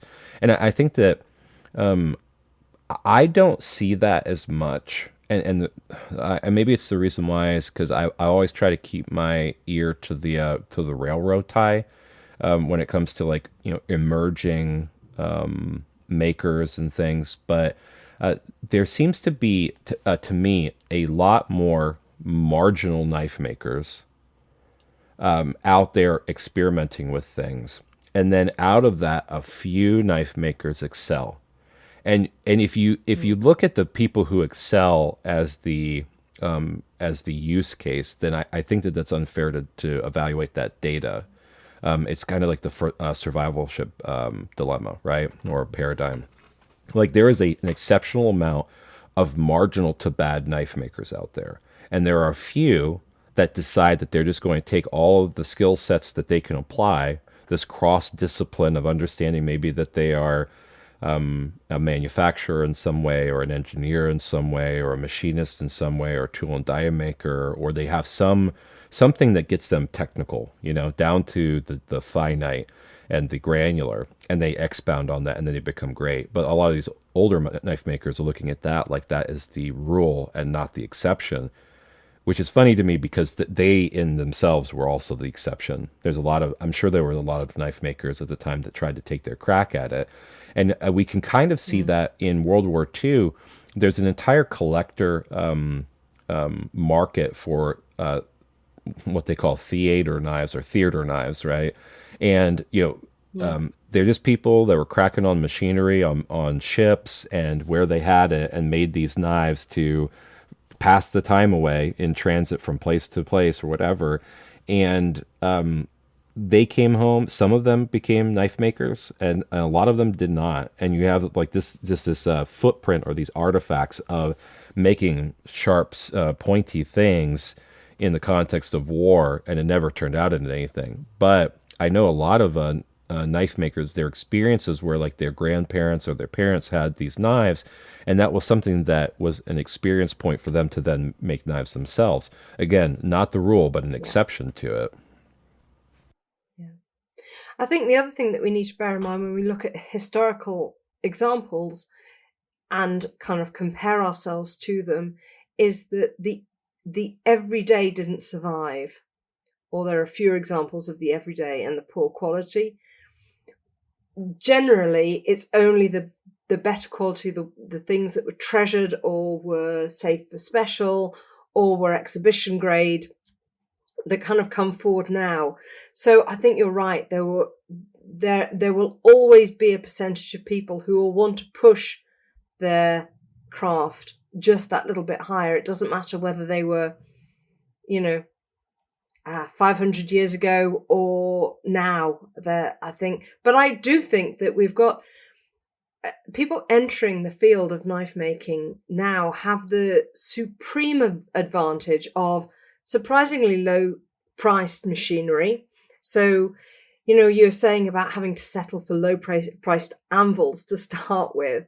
I mean, you can set up really quite an adequate workshop these days very affordably. I mean, it's amazing, really. And also you have all that information available to you in a way that just wasn't people couldn't access, unless you knew somebody to teach you 100 years ago. It was really hard to get that information.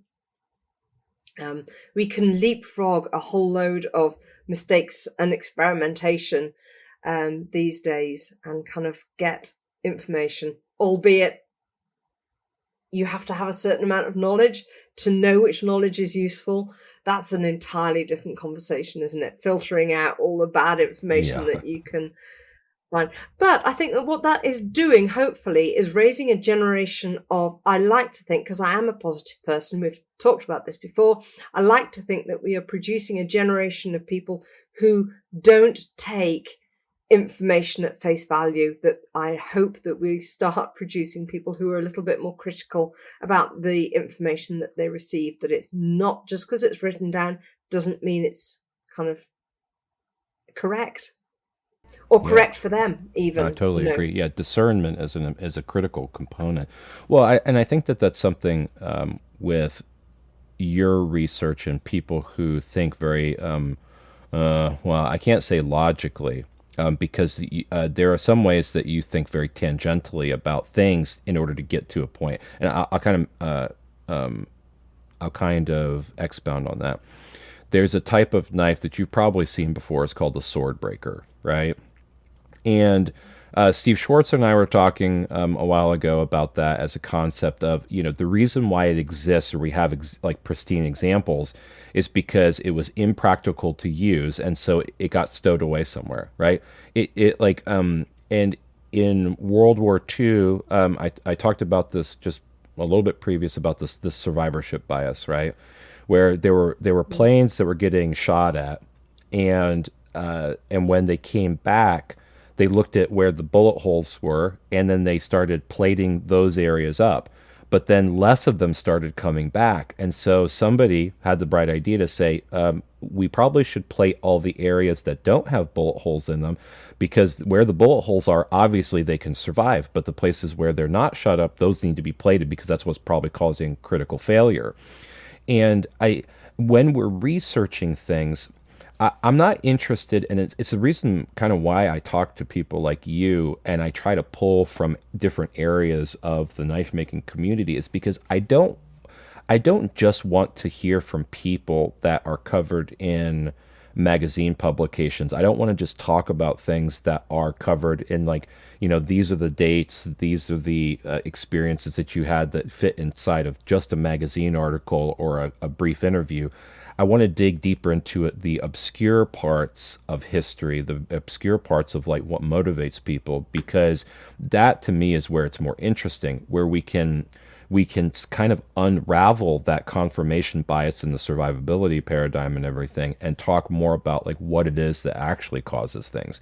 And I think that's really important in research. So yeah, maybe I'm a little bit stalkerish in some ways, but I want to kind of sift through the stuff that you see on Facebook, and I want to get to the things that are actually the driving forces for ideas or creativity or something to happen. And then I want to be able to think about that critically, and then other people can too. I mean, you don't know what you're going to pull from a conversation, even in the context of what we are talking about here. Like, you've given me like 9 million different ideas, and I have questions that, like, you personally probably couldn't take the time to answer them for me. So now I got to spend another year doing podcasting stuff just to try to answer these few questions that that you derive from me. So it's kind of all this butterfly effect of research, passion, creativity, and so on and so forth. And that to me is That's what gets me excited. I have kind of like a monotone voice. I don't really get like, you can't tell that I'm super like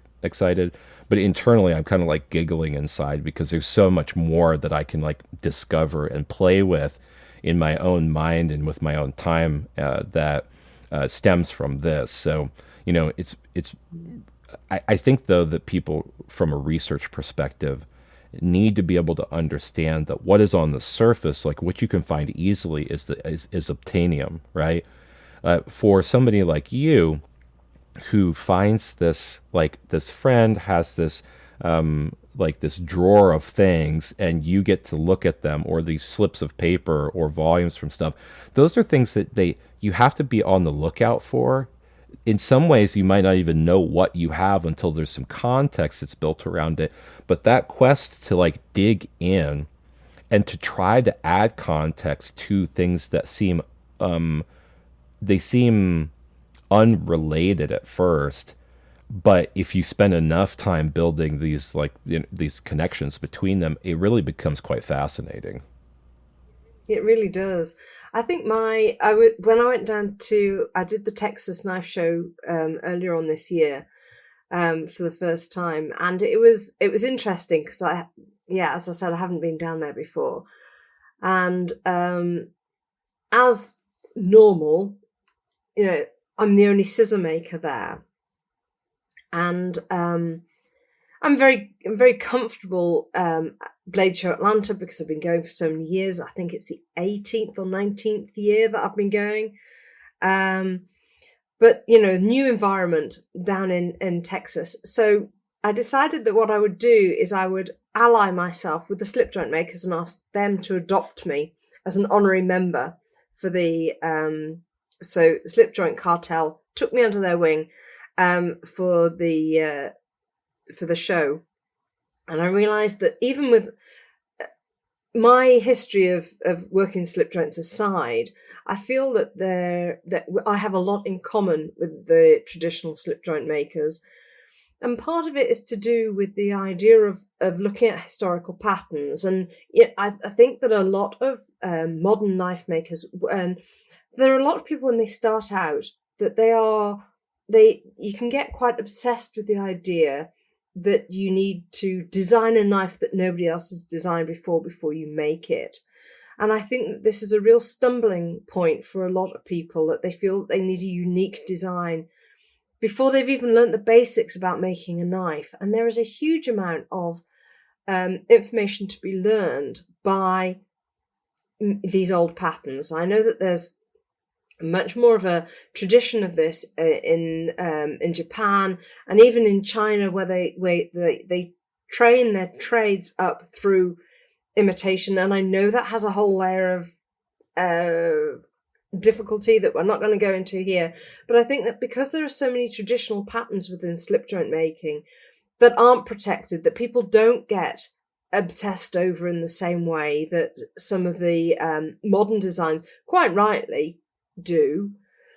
And scissor making is like that. I think there's room for everybody. So if anybody is interested in making scissors, I would thoroughly encourage people to look at patterns that are around them, that unless they are new dressmaking scissors, hair cutting scissors, some of those are copyrighted, but we've got such a vast kind of like collection of scissors that can just be copied. And you can learn an awful lot. Before there's a whole different category of doing something entirely new.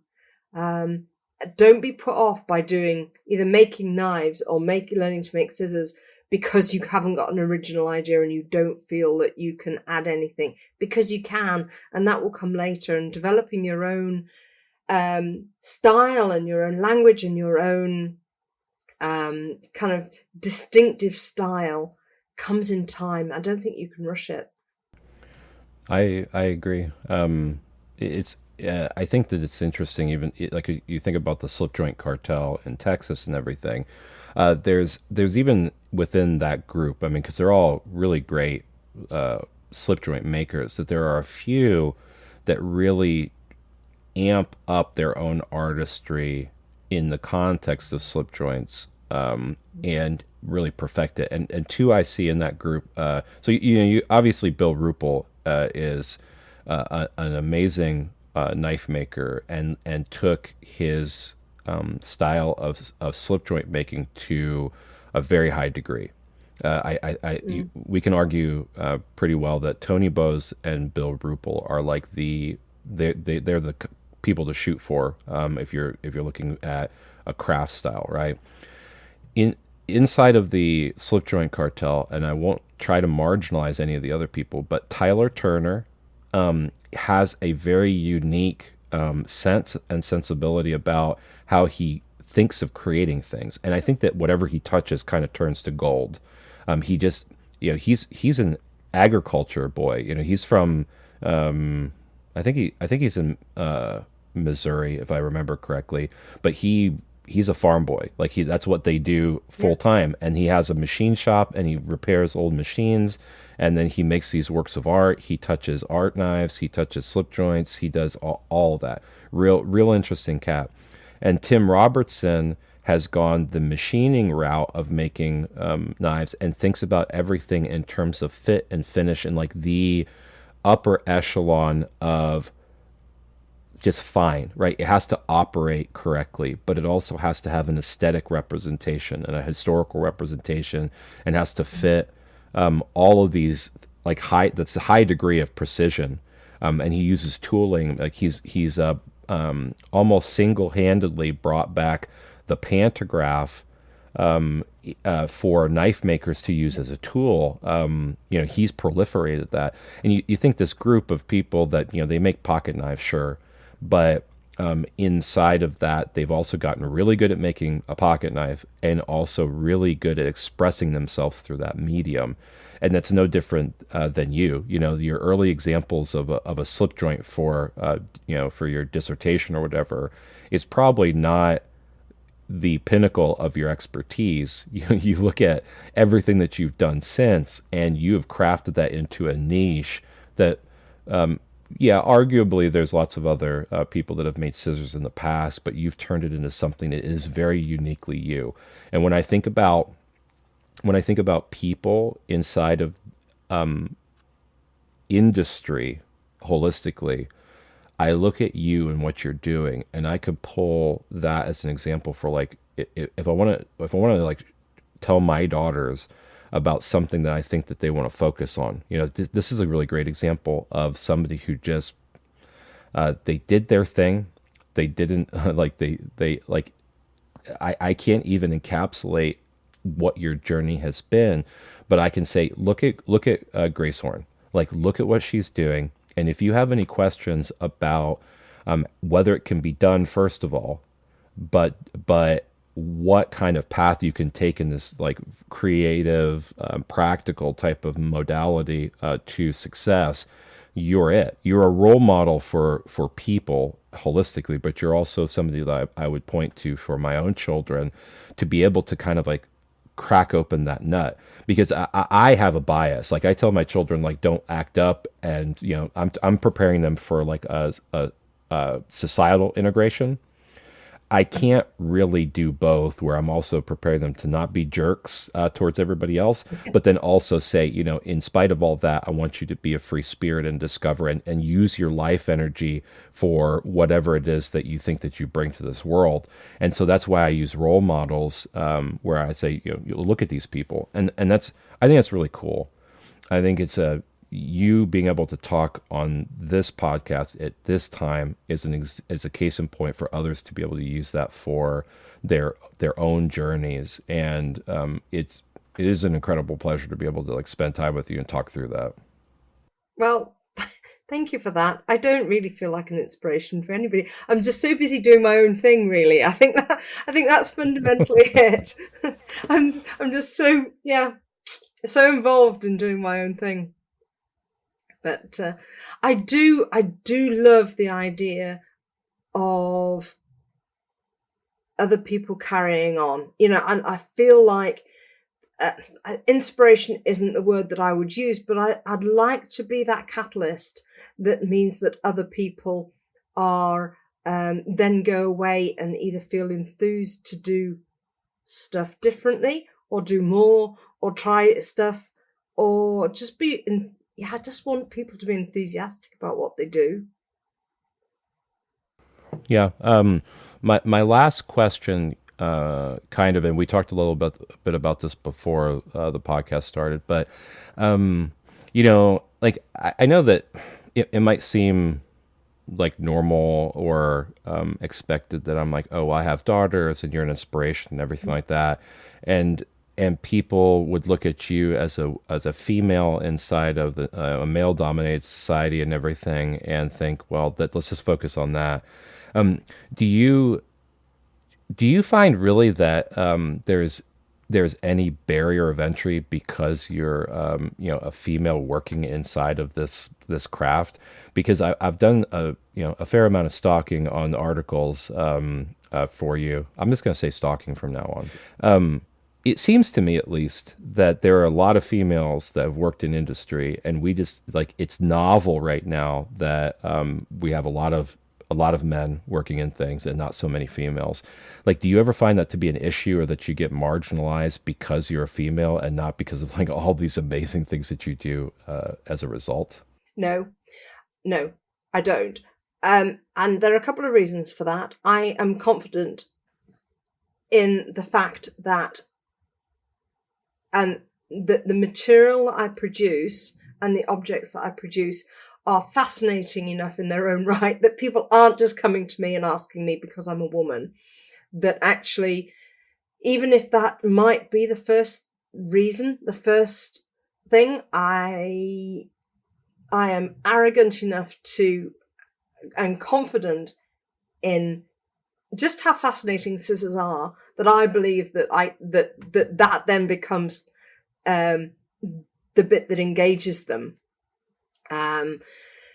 Actually, being a woman within knife making, within the Sheffield environment, has always worked in my favour.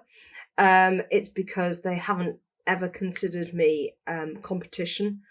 Certainly amongst the old boys, I know that there were other people who had approached them and wanting to get information out of them, who had been turned away because they didn't like the idea of training up somebody who would then be competition, and they had assumed that as a woman I wouldn't be.